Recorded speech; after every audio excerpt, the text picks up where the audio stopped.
everyone. Good morning and welcome to Fired Up, the Art Alliance for Contemporary Glass education series that talks about all things glass. Before we get started, I wanted to quickly mention that the Art Alliance has a really incredible trip coming up to Santa Fe, New Mexico. It's a June 8th to June 12th, and it's going to be a trip full of really interesting exhibits, artist talks, galleries, and more. So if you are interested in going on that trip, you can visit the Art Alliance website, which I will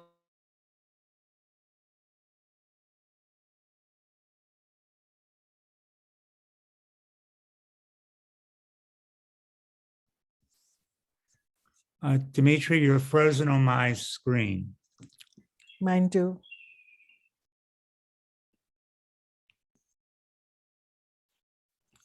Dramatic pause, maybe.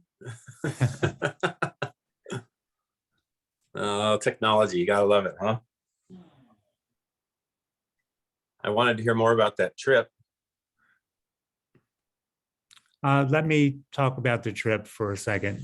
Yeah, sure. So we're going to Santa Fe, and we're going to see a few different exhibitions. We're going to see the Clearly Indigenous exhibition, which is currently, where is that playing, Sarah? Maybe you could unmute yourself. Sure, can you hear me? Yes, Yep. Go ahead. Okay, yeah, so Clearly Indigenous Native Imagined in Glass is at the MIAC, which is the Museum of Indian Arts and Culture at Museum Hill in Santa Fe. It's a fabulous exhibit showcasing Indigenous glass artists, tells the story of how Dale Chihuly brought glass to Indian country and how he was in turn influenced by Native Americans. It's just a lovely exhibit. It's fascinating. So I think everyone will enjoy it. So yeah, come to Santa Fe and see me. All right. Dimitri just signed back in, so let's get her back. Oh, good. In a moment. I think we could be able to do that. Okay, sorry about that, everyone. That's a new one. Thanks for bearing with me. Go back to my introduction with Morgan. Is he there? There he is. I'm here. Okay. So Morgan is a kiln-formed artist and educator. And what I really love about Morgan's work is that even though he's incredibly proficient technically, he really has the material secondary to the message that he's trying to communicate. And I really find that incredibly captivating about his work, and I'm excited to hear more about it today. All right, thank you, Morgan. Go ahead. Excellent. Thank you to Mitra and Howard and Sarah. Appreciate all your efforts at making this happen, spreading the word about it, and the invitation to share here today. Really excited to get to share what I'm doing with some new folks and some old friends. And so thank you all for spending your time here this morning. I'll try and make it colorful and brief and entertaining and make it worth your while. I'm not sure how many people tuned into Joyce Scott's presentation, the last Fired Up. I won't be doing any singing, but I'll try and be myself and keep it fun. So yeah, hi, I'm Morgan Madison, and I'm an artist in Seattle, Washington. And I'm working, as Dimitra said, primarily in kiln-formed glass, but I also work with a lot of other materials in conjunction with it. And there's a few reasons for that. You know, glass can be very particular and very demanding. And so it's nice sometimes to go weld steel and grind steel and pound on wood and that sort of thing. So I find it an enriching counterpart to work with other materials, even though glass is really at the heart of what I'm doing. And, you know, as you all know, it's a really magical material. And so I just can't help myself. Even if I have a project or two that takes me a little bit further away from glass, I'm always excited to get back to it. And you're going to get to see some fun things here today that are actually brand spanking new, like literally just out of the mold this morning. So we'll get to that. But in the meantime, I have a little presentation to share. Let me share my screen here. And let me know, can you all see that now? We can, Morgan. Thank you. Okay, excellent. Yeah, hi, I'm Morgan Madison. Here's a little example of my work. But let's go back to the beginning, shall we? Just a little bit about me. I am the middle of three brothers. I grew up in Denver, Colorado.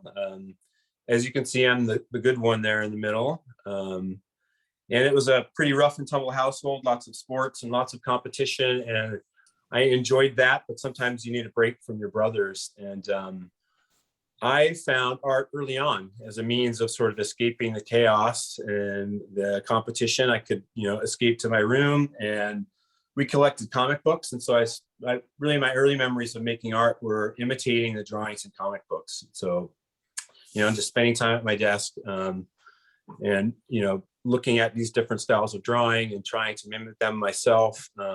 Fortunately, those kind of experiments were encouraged. We even did some little projects around the house, some art projects. This is some of my earliest work. It's a vessel, a plastic vessel with some kind of baked on paint. It might be familiar to you all. So this is, some of my earliest work. Maybe my most unfettered. It's something I'm probably still trying to get back to this, this very day.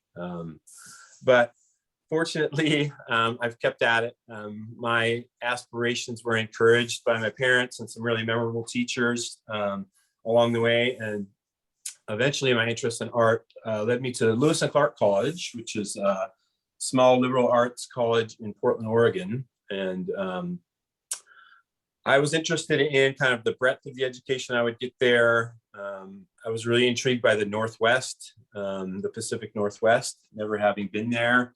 And Lewis and Clark is also well known for its study abroad program. And I found that really compelling as a boy from the suburbs of Denver. I couldn't wait to get out and see a little something of the world. And so I was really fortunate to spend about a year in Ecuador while I was at school. I went to live there as a student for a semester, and we took classes in language and history. And it also formed the basis of my senior thesis project. I majored in drawing at Lewis and Clark.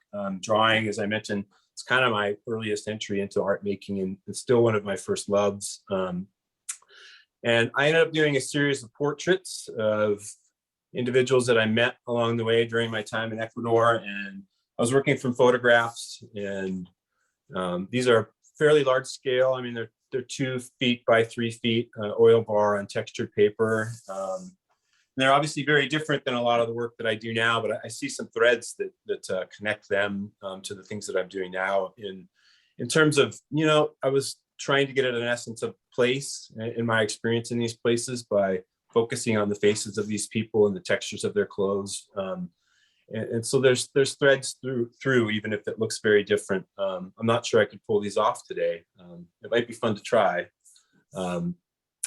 So after I graduated from Lewis and Clark College, I had a liberal arts degree in hand. And so I did under the table construction work for a while, which actually came into play much later here in Seattle. But at a certain point, I realized I have student loan payments coming up. I should probably find a real job. And so I was looking around, and I had 2 different offers basically when it was time to make a decision. The first offer was to become a pet food delivery man for a burgeoning internet business. And I was offered the keys to the van and a warehouse full of dog food and cat food. And I couldn't think of anything more frightening than that as my future. And my other offer was at a little place called Bullseye Glass Company, which I knew nothing about. I wasn't exposed to glass at all during my university education. But this was this factory across the river from where I lived in Portland, and they had an interesting ad in the paper. And so I thought I'd ride over and see what it was all about. And long story short, I ended up getting hired on the hot end there. So I was one of the guys running around in the back of the factory amongst all the furnaces, scooping molten glass out of the furnace, running it over to the rolling mill, and then, hand forming sheets of glass that I'm using now today. So it was really, really a crash course. It's hot and noisy and crazy, but there's also a great sense of camaraderie. And as soon as I got a glimpse of this material, I sort of became enchanted. And then getting to spend time around the factory and see the amazing artists that they were bringing in to work with this material, I was hooked pretty quickly. I thought I'd be there for a few months, and I ended up working at Bullseye on the hot end for 7.5 years. And it was amazing. I really was able to cut my teeth by asking a lot of questions around the factory, and then doing a lot of experimentation with scraps and that sort of thing, and trying to figure out what I was doing with this material. It was new. I already had sort of a developing vision as an artist. And so it was really, took a lot of learning, and I did a lot of that on my own by just experimenting and playing around with really simple designs. Making things like coasters and plates, which I won't share here. You'll have to go to my dad's house to see those. But along with, the experimenting that I was doing on my own, I was fortunate enough to start taking classes like the ones that I'm teaching today, and do some traveling. And that's when things really started to coalesce for me. I was able to visit Australia when the Glass Art Society had their conference there in Adelaide, and I took a couple of courses, one from Scott Chasling and another from Jessica Laughlin. And that one was particularly impactful, just her approach to the work, her consideration of everything, of every facet. It was really my introduction to cold working, and I really appreciate her work to this day. Again, even though it's very different than mine, there's just a sense of place to it. There's a real power in its quiet, and that's something that's really stuck with me to this day. And seeds were being planted at that time for looking at place, which is a real powerful influence for me to this day. And so I continued working and looking around me, making sketches on paper, making sketches in glass, such as this. I'm living in Portland, a city of trees and bridges and water. So I'm looking around, gleaning elements from it. And as I'm doing that, I'm putting together work, and I'm going out on the road doing art fairs and that sort of thing. And along the way somewhere, I met Richard Parrish and Steve Klein. And those guys were kind enough to invite me to a residence that they were hosting at Northland's Creative Glass. This is a view of the harbor there in Leibster. Not sure if you all are familiar with Northlands, but if not, check it out. It's a really remarkable center for creative glass and community in the far north of Scotland. Truly a magical place. And fortunately for me, that was the focus of this residency, was place. And so it provided me an opportunity to get out and work in the company of other artists. There was a terrific group of artists there all together, including some folks here I know. And I spent a lot of this time while we were there just walking around, making photographs and sketches, gathering source materials, if you will. I didn't spend a lot of time in the studio, and I didn't make anything particularly impressive at the time, but it was all about the gathering, the momentum from that sense of community, but also these source materials in terms of photographs and sketches. And, that's stuff that I'm still working with to this day. Here's some examples where I've got, some of the bait fish that Leibster was, formerly famous for, some of the cliffs, a little sketch that's sort of working on those patterns and details up on the left. And so that experience there at Northlands led to this work here, and started the way that I'm working started to really coalesce, where the pieces on the left grew directly from that experience, and they're essentially sort of a reconstructed view of the different niches of the environment there, from the steely oceans down below to the meadows and the grass and the earth, and the sky clouds above. And so these are cast glass blocks with steel bases. Each one of those sculptures would be about 22 inches tall and 3 or 4 inches in diameter. The piece on the right is from a few years later, more based on my experiences here in Seattle. So, continuing the exploration in this way, and it's a slightly evolved look at it. What do we got next? So I'm still living in Portland and looking around me all the time, trees, bridges, sky, greenery. So this is a piece that is essentially a tribute to Portland. It's got some of these tree friends in it, I like to call them. And I'm not sure which came first, the chicken or the egg, that this notion that I would have sort of a language that I was developing and recurring characters. But I read this quote. This coming up is an artist that I'm really fond of, Charles Birchfield, and I'll let you read that quote for a second. Take a sip of coffee. So this really appeals to me. His work just vibrates. It's alive. It's just tremendous, and very different than what I do again. But I find such appeal in that, and I really love this notion that he's talking about inventing symbols, essentially sort of inventing his own artistic language to, you know, represent what he's seeing and feeling, and not necessarily trying to recreate it exactly. And I think there's real resonance with me in that message, and so I was thinking about that a lot at this time. And so here's those tree friends again, you know, and at this time, I'm really working hard to, figure out still, what am I doing with this material? And that's an ongoing journey to this very day, frankly, but, you know, working with it, developing a language, you know, through practice, you know, working with it, getting more familiar with these materials. This is all kiln form glass, sheet glass, and powders. And this is a panel that measures probably 22 inches by 40 inches. This is actually the last work I made. In the home of Birchfield. That's great. This is the last piece I made in Portland, actually, before we moved to Seattle. So this was a little farewell to Portland, if you will. These are saying goodbye to some friends. And I wish I had kept this piece. I sold it before I even left town, and that's probably one of the few pieces I regret letting go. So from Portland, my wife's job brought us up here to Seattle, which I thought, you know, that's not that far away. There's a cool glass scene in Seattle. Like, let's go check it out. And it's really been a terrific move. I miss Portland dearly, but Seattle has been a terrific place to be. Our neighborhood was a little different here. It was a little more industrial when we first moved to town. But, you know, I spent a lot of time walking the dog around, taking photographs, looking around at this new place, and, you know, trying to become familiar with it and looking for the beauty in unexpected moments. You know, this is ordinarily not a real attractive scene of warehouses and graffiti and power lines. But, you know, this particular evening, the sun was just setting, you know, the light was just right, and there's a little bit of magic in it. And that's a lot of what I'm about in my work is looking around, looking for elements that resonate, you know, trying to find kind of the magic and share that with people.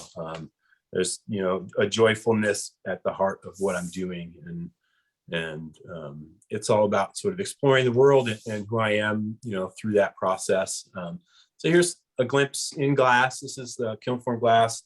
This is a piece I made during a class I taught for Bullseye Glass, as a matter of fact. And it's a little example of sort of looking at, you know, an industrial scene and sort of pulling, you know, some different elements out of it. Graffiti in particular is something that's appealing to me. You can see a little bit of a reference to graffiti lettering on the walls here. Here's an example of a skate park in London that I found really compelling, and I think exemplifies sort of what I really appreciate about graffiti is sort of the incomplete narrative that it represents, right? It gives you a lot of visual information. You know, it's very colorful and bold, and yet you can't quite read it. It's unclear. What does it mean, and who painted what and when? And there's a mystery in it, you know, so it gives a lot of information to activate the imagination, but it leaves room for you to sort of, you know, dive in if you wish and sort of explore it and see what you might in it. And I love that notion, you know, of the incomplete narrative. And that's sort of something I'm striving for in all of my work, is to leave room for, you know, others to enter and interpret. Here's a little bit of a look at process. So I mentioned drawing is kind of my first love as an artist. And so it really underpins everything I do today, from the smallest little works in, you know, 2-dimensional glass panels to larger, you know, 3-dimensional sculptures in glass and other materials. You know, it's all about drawing. If I can draw it, I can make it happen. Hopefully, anyway, at least it's a good start. So here's just a little example where I've literally just drawn out a little sketch of some sort of graffiti lettering characters. And a lot of times I'm working with colored pencils to fill these in and make composition and color decisions before I ever get started working with glass. In this case, I've literally just written out the numbers of Bullseye colors on this.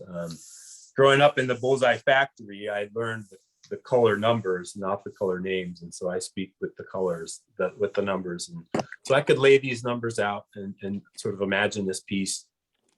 And here it is taking shape. So I'm working with sheet glass where I'm essentially cutting and fitting it together like a puzzle as I go along, almost like a mosaic.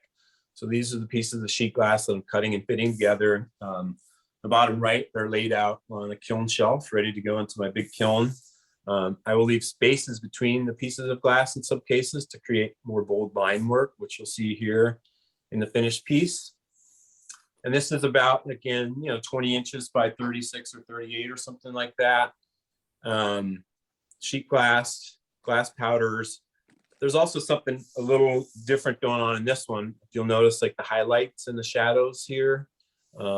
Any guesses as to what that is? Powder. It's actually colored pencil. There's a lot of different ways you can go about maybe accomplishing this through glass paints or enamels or powders. In this case, I had gotten so far along with the piece that I didn't really want to go back that direction, but I had sandblasted it. It didn't seem quite ready. While I was working on some other things, I was like, well, what if I have a little more color here? And I have my colored pencils handy. And so I started drawing right on the surface, and it actually is a really nice surface to draw on, a sandblasted glass surface. And I just kept going with it. And, it is a little funny to do that, but I realized, I'm the boss, and I'm kind of making up the rules. And, some people might not, find colored pencil on glass to be pure or something like that. But I appreciate, that I can do whatever the heck I want. And it gave this what it needed, to really sing. And so it's been sealed and it's in a friend's collection at this time. And what's next? If I could interject for a moment, Morgan, because we Sure. had a question based on one of the sculptures that you showed recently. Yeah. They're asking, how did you get the color in the cast glass at the top of the sculpture that you showed side by side with the two sculptures based on the Northlands experience? It Got it. transitions from a light emerald to a yellow amber. Yes. That's all sheet glass. And it would be, looking through, it's basically sheet glass in a few different directions. So if you're looking at that block as it sits, the exterior facets of it are 3 mil sheet glass that you're looking through, not on the edge. And then the interior of it is probably, if I remember right, like 1401, the crystal clear glass. So it's really quiet inside, and what you're really seeing are the 2 or 3 layers of color that are sort of wrapping around that clear glass inside. Okay, great. Thank you. Yeah, that's a great question. And actually, the work I'm going to share a little bit later is kind of a different approach to sort of that same effect. So that was a terrific question. Leading the witness. All right, where were we? Process. Yeah, here's another little look at that. Some of these slides are from when I'm teaching, so there may be a little more process than I would typically share, but I think it's interesting to get, a look inside how things are done. Here's a picture that I took on the top image is a photo from the Port of Seattle down here. I think it's just really interesting. It's all kinds of bustling activity in these large containers that are almost like building blocks. And so I've taken a photograph, and then on the bottom left, I have broken it down into just a little sketch. And again, I've just used some numbers to reference colors. And, I'm trying to simplify here is what I'm trying to do, is lose information that's not relevant, that's noisy, and focus on the elements that are important to me. And then on the bottom right is actually a Photoshop image. So I've scanned in my black and white drawing and use Photoshop to add color and make compositional decisions that way. And then here's the finished glass panel, about 22 by 40, sheet glass powders. And so it's just, an attempt to really simplify what I'm seeing and just get at the essence of what's interesting to me. Here's a real zoomed in look. So now we've gone even deeper. We've zoomed into the puddles on the concrete. And everywhere I'm going, I'm just, looking around for little things that stand out and filing them away, hopefully not to forget about, but to get back to someday. What's next? Sylvia Levinson. Yeah, so after I was in Seattle here for a few years, I was fortunate enough to go up to Pilchuck for a couple sessions. I was the teaching assistant for Nathan Sandberg, and then I took a class with Sylvia Levinson, and the timing couldn't have been better. If you've met Sylvia, she's a really tremendous human being and a real giver and a real thoughtful person and a tremendous artist. And getting to work there in company for a couple of weeks and learn from her was really impactful for me. The timing was right. I think at the time I was, plateauing a little bit. I had lost a little bit of momentum, and this time there at Pilchuck really inspired me to start doing some things I would have been afraid to do or just didn't have the skill set to do. So here's a little look at some work I made there at Pilchuck, where I started working with cardboard. Corrugated cardboard has this interesting texture, that sort of references building materials. And so I made a little building, and then I was actually pretty happy with the cardboard, but Sylvia convinced me to cast it in glass, which I did, and I'm forever grateful for. And so that's it on the right, cast glass. It was an open faced mold. And so this facet that you're seeing on the right is all carved.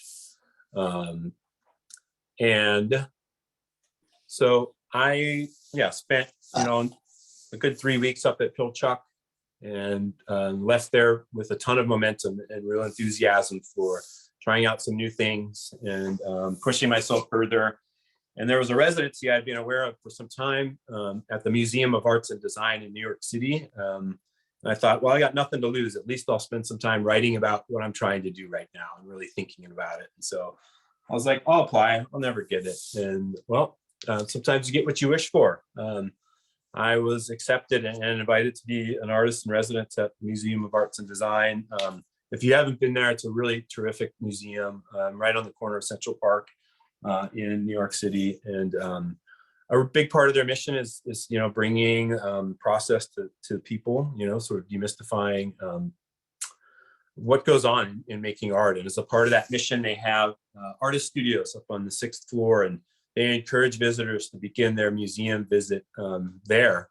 And essentially the elevators open and people walk into your workspace. And it was a really, accelerated and concentrated time for me in that, every day I'm soaking up the city, taking photographs, making sketches, visiting museums I never would have a chance to otherwise. But then when I'm working in the studios, I'm having to answer questions from every different direction while I'm trying to work at the same time. And it was really,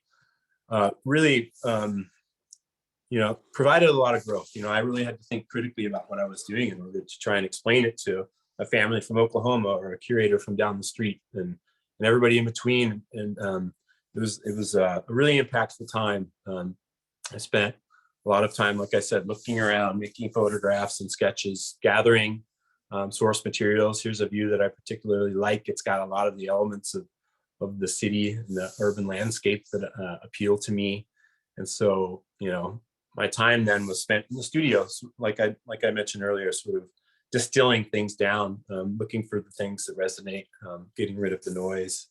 So here's a little sketch on this colored pencil on black paper, picking and choosing, putting together. So here's a real simplified look of that same, sort of cityscape where I basically lost many of the details and just focused on a few little things that mattered to me: the water tower, the blued out buildings in the distance, the sky, the nearby bricks.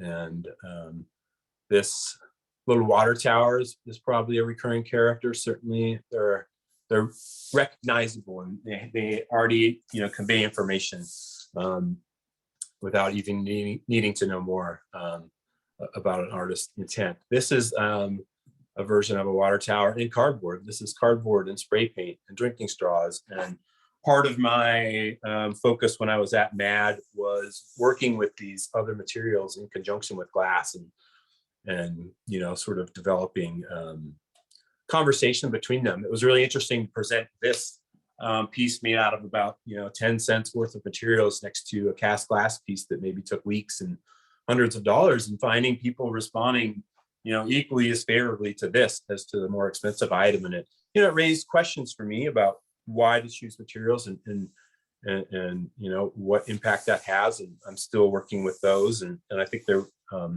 you know, important things to consider. But I love the fact that these found materials like cardboard and styrofoam bring something to the table, and I'll talk about that a little bit more. Here's a real simplified version of that city landscape. Series of 5 glass panels hung in a row, really losing details, just playing around with perspective and color, using color to imply, you know, shadow and time and that sort of thing. What's next? Another little look at that same, you know, subject matter: buildings, skyscrapes, the falling light. This is a cast or kiln formed glass sculpture made of sheet glass and powders in a really complicated mold. And what do we have next? Another little example of that. So, you know, I'm kind of toying with the same idea, the same symbols and subject matter in different ways, sort of looking at it from different perspectives. This piece is actually available at the Museum of Glass in Tacoma right now. If any of you are coming out for gas, you might have a chance to see it there. What's next? Yeah. Speaking of, you know, found objects, materials, offering something of themselves. These are cast glass sculptures that started out as a styrofoam packaging material. You know, as I was wandering around the city in New York, one day I found these really large pieces of styrofoam from somebody's refrigerator or something, and this had this amazing architectural character built into them already. And Howard, what is that question? Give some perspective. So these are, anybody? Okay, I'll go ahead. Cast glass, each one of these, the larger one is about 18 inches tall. The other one is about 14 or 15. And they started out as styrofoam packaging material. And I essentially just cut them down. There was very little I ended up doing to them because they already had this really compelling character built into them from their previous life, you know, and I love the texture that they have, and how I can use that to my advantage, right? What have we got next? Okay, that's a lovely little shot of the shack here. When I was in New York and time was winding down there, my wife and I ended up buying a house in Seattle. We decided to stick around here for a while, and I didn't even get to see the house before we signed the papers and got the keys, which was a little frightening. But my big request was a studio to work in, or at least some space to build one. And so this was the studio that my wife and the realtor thought I could rehab. It was in the backyard. I think the guy used to fix up cars in there. It's half gravel and all rats, and not workable, but it represented an opportunity. We had some space here. And up to this time, I had always worked in like windowless basements and garages and wherever I could carve out some space in the house. And so we took advantage of you know, having this space, and I took a little bit of time, and we have some friends that are builders, and they were hanging out their own shingle. And so the time was right to kind of get together. And so we ended up designing this little studio, and then spent a summer building it, a small crew of us. This is my wife, Rachel, in the front. She's the mastermind of everything, makes everything happen. And that's Rob and Craig in the background. This is building in the summer of 2016. And these guys lived here basically for about 3 months. And we worked on this all day. And I kept my art business going as I could on the side. And I ended up working for about 1.5 years on this place, all told. This is just a picture that I like to remember. I want to visit this again. I love seeing this 2x4 framing, the lines in space, perspective. And here's the finished building that I'm coming to you from today. There's my old buddy Bond, James Bond, laying out in front. And you know, the process of building this studio was really, I learned a ton. And I think it's you know, no doubt influenced the direction my work was already headed. You know, I was already very much interested in architecture and looking around, you know, deriving elements from landscape and you know, the architecture of nature and the architecture of man, and getting to design this space and pick out materials and think, you know, across materials and about the space. It's an experience that has stuck with me. And it's been really impactful to have this space. I've been able to do so many things I couldn't before, just because now I have this space to spread out. And here's a little view, from about where I'm standing right now, actually, and then looking out towards the back. And so I've got some different rooms for some different processes, and I can, do some really messy things outside, and I can keep a nice clean table here. And one of the really neat things is just being able to see work. Before, when I would quickly run out of room and have to put things in boxes, and it's easy to forget about them that way. And so here I'm able to keep out a lot of things, and I might give you a little walking tour at the end if we have time. I keep a lot of things out. As artists, we work, and some ideas immediately sing, and other ideas, well, we're not sure yet. They need to simmer a little bit, and it's easy to forget about those ones. But I find it really interesting to be able to keep them around and keep eyes on things that weren't quite ready yet. It's fun to then see, something I made 6 months ago, now in a different light, because I have, grown and changed in the interim. And so it really contributes to, I think, the dynamic nature of what I'm trying to do here, just like working with different materials does too. It keeps things textured and interesting, compelling. Here's these tree friends again. This is a little sketch, colored pencil on black paper. Something I had spent some time away from, but now I've got this room here. I've got on my desk here, I've got, some sketches for this work. I need to get down to Bullseye to buy some glass to make this work.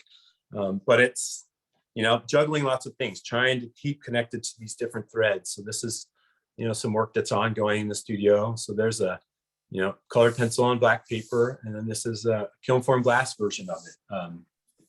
Which incorporates sheet glass, powders, and then powder printing. So the sort of the tree bark texture on those features in the work, that's actually powder printed. So there's a few different steps going on here, but working with the same simple materials, really letting the glass do a lot of the work in terms of bringing its character and its density. You'll notice I work a lot with opaque glass, which may seem a little counterintuitive, but for me, there's something about the density of it, that I just love the intensity of the colors. And then you can backlight, opaque glass and get some transmission. And Vicki Smith, that's a great question. What is powder printing? I'm seeing some questions pop up, but other ones I miss.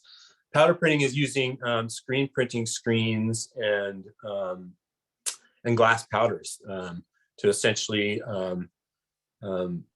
apply really even layers of powder over sheet glass, and then you can fuse it on.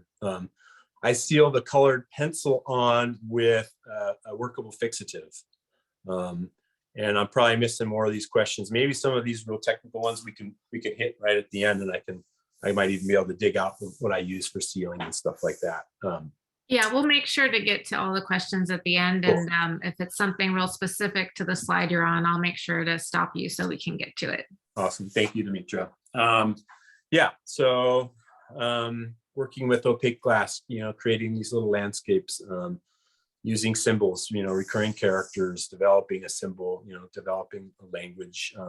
Here's a sketch, oil pastels on black paper. I just included this because I did it, a few weeks ago, and I don't want to forget about it. And, it's maybe not going to ever turn into anything, but that's the beauty of a drawing, is it doesn't have to, drawings take so little, but they can offer you so much.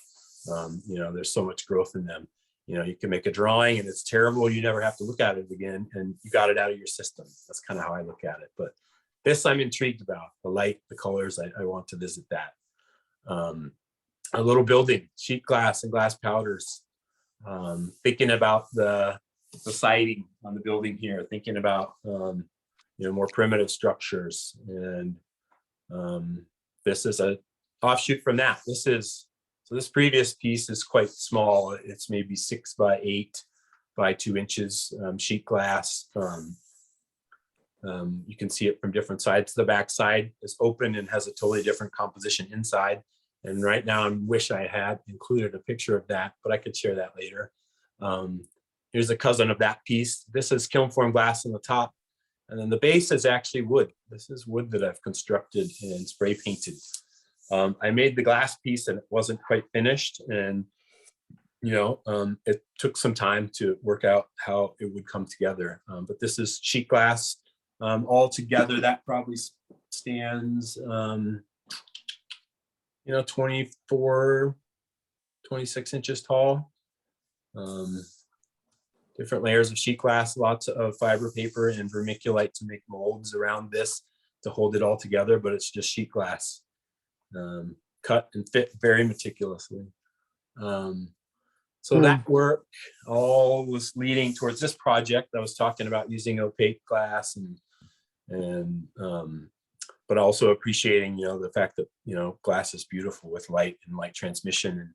And there was an opportunity to make work for the Bellevue Arts Museum glass biennial a few years ago. And I thought I would propose something ambitious. And I was thinking about the Northwest and this adopted home of mine, and, building techniques and materials that are common to this area. And I came up with this idea of a glass pyramid made using sheet glass to make the shingles themselves, and then actually covering them with powders through powder printing to create this texture and this distribution of color. And this is a little model that I made that's lit on one side and lit from the outside on the other, and that stands about 18 inches tall. And in my proposal for the exhibition, I said, well, I could build this thing 8 feet tall. Like, why not? Let's go big. And yep, sometimes you get what you wish for. Like I mentioned before, they were enthusiastic about the idea of seeing this 8 feet tall. And so I dedicated the next 3 or 4 months of my life to making this, which is that pyramid at the scale. And it's just under 8 feet tall and about 5.5 feet wide. Has 102 glass shingles that hang from an internal steel structure, and then there's LED lighting inside that lights it up from within. And then the surface of these it's all powder printed glass. So there are 2 layers of sheet glass, 6 millimeters worth of sheet glass to make each shingle, and then I've powder printed many layers on them, and they've gone through 3 different fires in the kiln to build up these different layers and colors and textures. And then the underlying sheet glass is transparent, but the sheet glass powders are opaque. And so it has a real pop on like a gray day like this. But then at night, when the sun goes away, it can be lit from within and it has a really wonderful glow and kind of a different character. This was a lot of fun to build and a real technical challenge for me, working at that scale, incorporating all these different materials. And they wanted it to be displayed outside for 4 months in the Pacific Northwest winter. So I had a lot of things to consider. And she survived to this day. Really wonderful experience and directly related to building this studio here and having this new space, which I'm just incredibly thankful for. Here's a little outlier, but not. It's a recent project, which I haven't even really shared with anybody because I had 3 exhibitions kind of come together last fall, all at the same time. And only 2 of them are temporary, and these are permanent. These were commissioned for a new winery in Portland, Oregon. And they were an opportunity to play. The woman I worked with to place this work, gave me kind of an open-ended, just what would you do if you could? And so I came up with this idea of really, playing around with different materials. So these are the sketches we landed on, which were incorporating glass, concrete, steel, brass, and wood to create these 3-dimensional freestanding sculptures that are, drawing on elements of like the winemaking process and the land where this work will go, and lots of different, there's a lot of different themes wrapped up in these for me individually and as a group. And here are the finished pieces.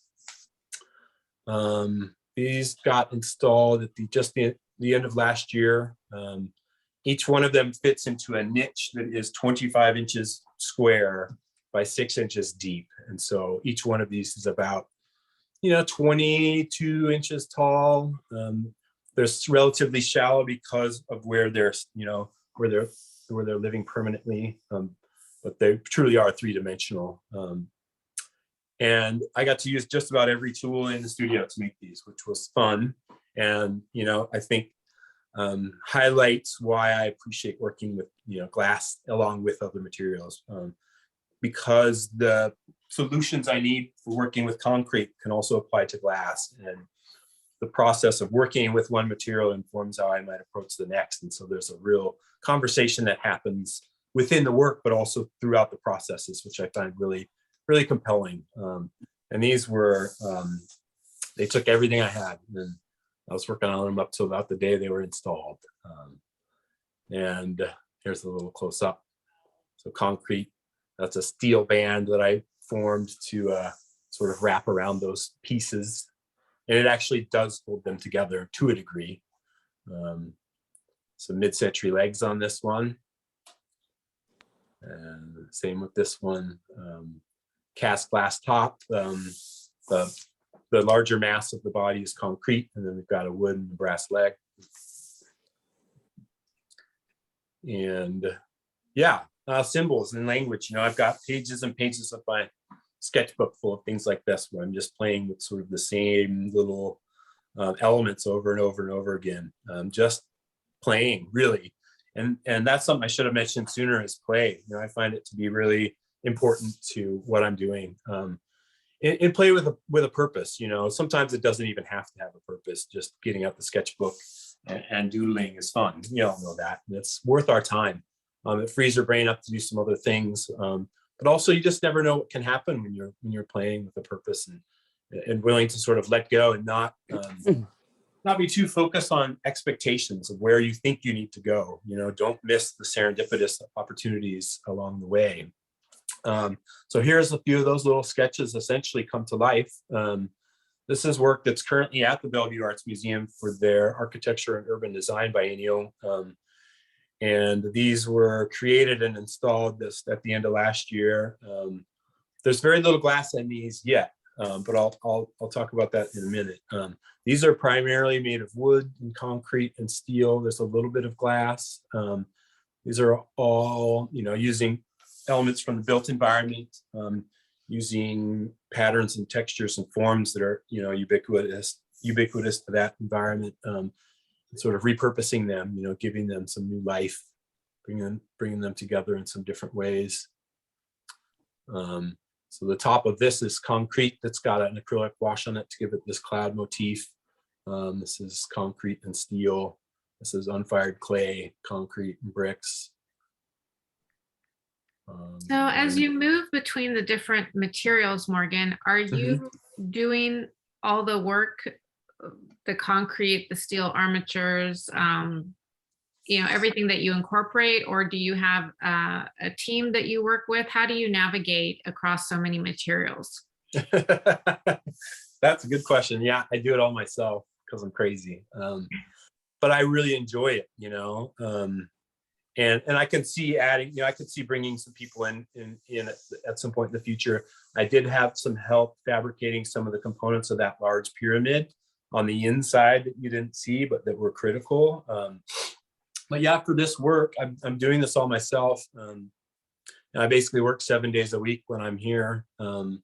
And yeah, it takes a lot of juggling, but it's fun, and I like when a project, makes me learn something new, right? Like I've got an idea in my head and I've never done it before, but like, how do I make that happen? And so, this box top, this is cast concrete, but the way that I made it is exactly how I would make a plaster silica mold, essentially. And so taking what I know from working with glass gave me the idea to make, how to pull this off in concrete and then get this wonderful texture. So you could see the texture of this.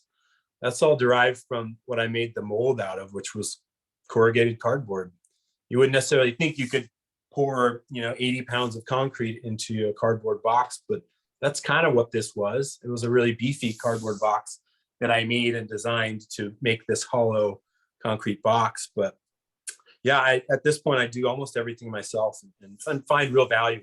And I know it limits to a degree the amount of things that I can do and the scale I can work at, and certainly open to, incorporating more help if future projects, require it. But there's a real satisfaction to me in doing all these things by hand. I care about every little detail. This is wooden shims from the building process. I had them left over from when we built the studio, and I've been working with them in a few different projects. They definitely informed the pyramid, this sort of shingled look. So these are actually wooden shingles, making this shed type character. And then there's a little bit of glass in this one. We've got a kiln formed glass aperture here in green. And then when you look inside of that, on the far inside wall of that is a little mirror, and you get to look right back at yourself.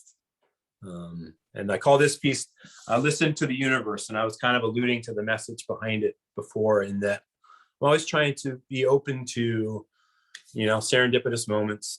If there happens to be something lying around on the work table, and it suddenly that fits the bill, like being open to input of the universe and to chance, the participation of chance in creative endeavors. And this piece kind of came together in that way. And then I wasn't entirely clear where it was going from the start, but it really came together through the process of being open and not so convinced I knew exactly where I needed to end up, but willing to take the journey and sort of go wherever it brought me. So happening in parallel to that work is what I've got going on right now. This is also on display in Seattle. I mentioned the styrofoam packing materials a little bit earlier. And I've continued to collect those, much to my wife's chagrin, and everybody laughs here in the neighborhood when they get something delivered. They say, Morgan, we've got some awesome styrofoam, man. You want to come look at it? And I do. And I collect it.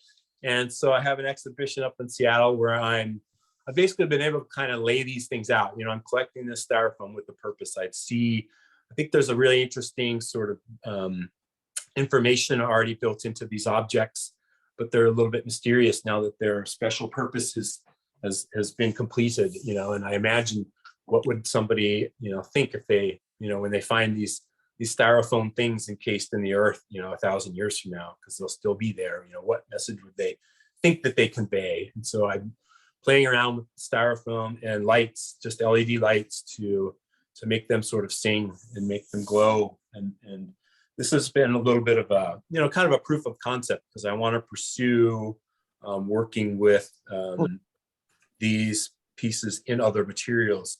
Vicki, that was a great question. This is up at a place called The End, Seattle. It's kind of a pop-up space that a friend, Tommy Gregory, is curating. And it's up for as long as the space is available. I think we'll see.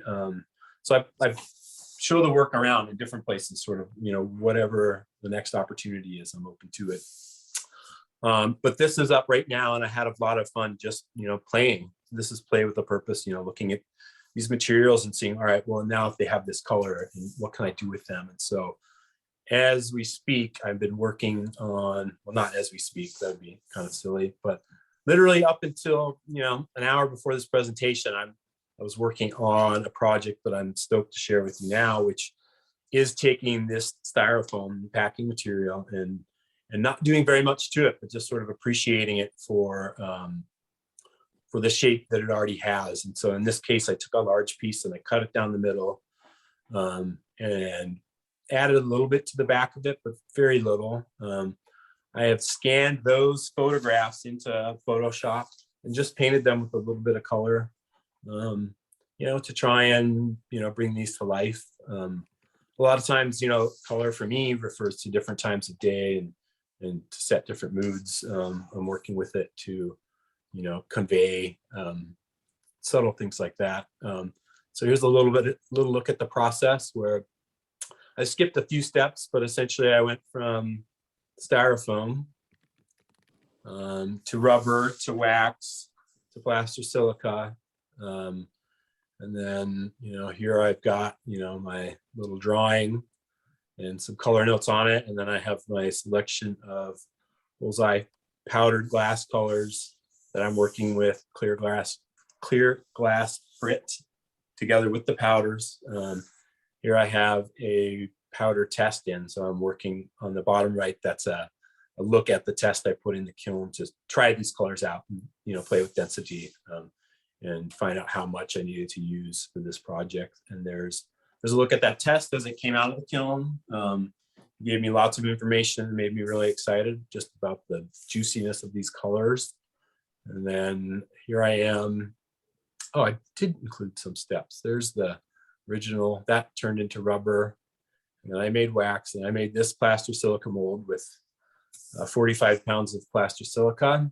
And here it is in the kiln, loaded with the glass. I added 1.5 inches worth of reservoir on that, and it still towered out about 3.5 inches. So that's basically frit tinting. If you looked up the Bullseye website, you would find out about that process, but it's essentially using really small amounts of glass powder along with clear glass frit. That's hard to say that fast 6 times, mixed together to create different colors and different densities of colors. And so this is going into the kiln last week, and ta-da, this is what I got out of the mold this morning, just in time to share with you guys, which I was really hopeful to do. And it's still rough, it still needs some work. Obviously, it's literally still got plaster silica stuck to it, but I was able to set it up on the table about 20 minutes before we talked and take a shot of it and share it here with you guys. I wanted to do a little something special and share something brand spanking new that I'm really excited about. And, hopefully is just the leading edge of the wave that is this career that I don't, it's been a fascinating journey thus far. I'm nowhere where I thought I would have turned out. I've always wanted to be an artist. I never knew what that would look like.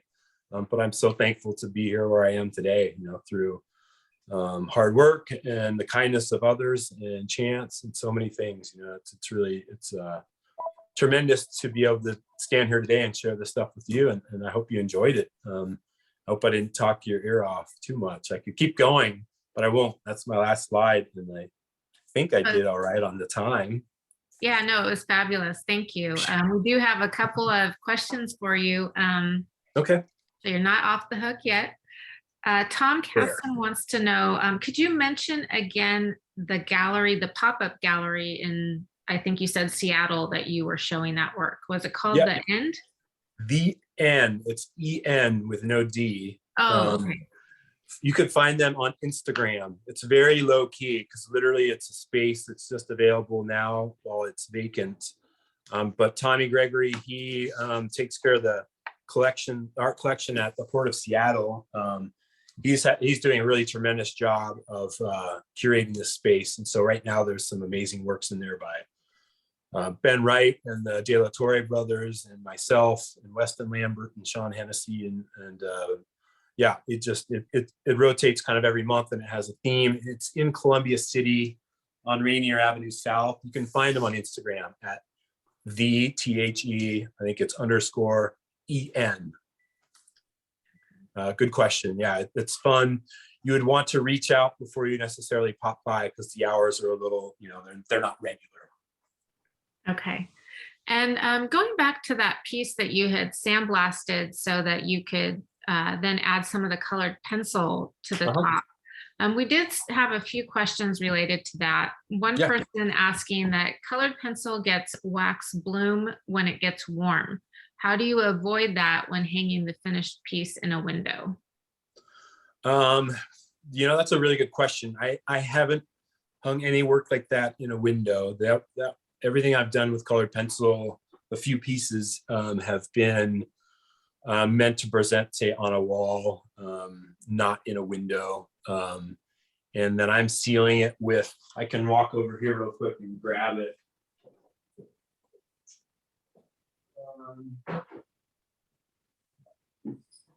With a matte fixative or a clamor varnish, something that's archival quality and meant to seal on paper. I've had luck with on the glass. Okay. I hope that helps. Yes. Also a question asking if you like the work of Giorgio de Curico. Yes. Mm-hmm. Seeing that surrealist inspiration a little bit there in your work, and there's a playfulness there that I appreciate, and I hope that my work has a lightheartedness to it. I want it to be welcoming, and intriguing, to have elements that are recognizable, but then the overall whole necessarily isn't, you know, so little tidbits of information I'm trying to give to draw you in and then get you to figure out what it means to you, or what it may say to you. You know, we all bring different experiences, life experiences and interests to the table. And so, you know, 10 different people are going to look at the same piece of art, you know, from 10 different perspectives. And I like to play with that. Yeah. Someone also asking, again, going back to your work with color, you had shown us a layout of one of your pieces where you were leaving a little bit of space, I think, between each sort of segment of the panel. And then when we saw the final piece, there was kind of a black outline around each section. Can you share how you're achieving that? Yeah, those little spaces are critical for creating that line work. And I work with that a lot in the classes that I teach, just kind of sharing how that goes and my approach to making that work successfully. But essentially what it is I'm leaving those spaces between the pieces of sheet glass. And then I've really carefully arranged them. I'm working on thin fire paper, bullseye thin fire paper, because what I can do is actually glue the pieces of glass down on that paper so they don't move around. And then I can apply glass powders into the spaces between them. So it might be black or white or any color of the bullseye rainbow, because, you know, then, you know, those different colors have different character, but essentially it's almost like grouting in a way, but it isn't serving, you know, a physical purpose. It's an aesthetic thing. So yeah, great observation. And somebody mentioned list of classes. I don't have a lot coming up this year. I'm teaching one in person at the Pittsburgh Glass Center towards the end of June, which would be, I think there's a couple seats left. And that'll be a really fun time. Pittsburgh Glass Center is a great resource, great folks that work there. It's a cool town. So I'm really looking forward to that. And then other classes, I've got a few online workshops coming up as well. All that you can find on my website, which is morganmadison.art. And if people are interested in purchasing your work or visiting your studio, should they just go to your website and contact you through there, or what is the best way to do that? Yeah, right now that's probably one of the easier ways to go about it. I mentioned I have some work at the Museum of Glass in Tacoma right now. But other than that, you know, I do have the work at the, you know, the Bellevue Arts Museum. That will be up through the end of this week only. But yeah, for any inquiries like that, please get in touch with me. Absolutely. Okay. All right. Well, I think that is it. And Howard, if you want to go ahead and stop recording, we can just let people unmute themselves if they would like to go ahead and talk to Morgan directly. But thank you, Morgan, so much. It was just, I mean, the expanse of your work, the breadth of what you do, the way that you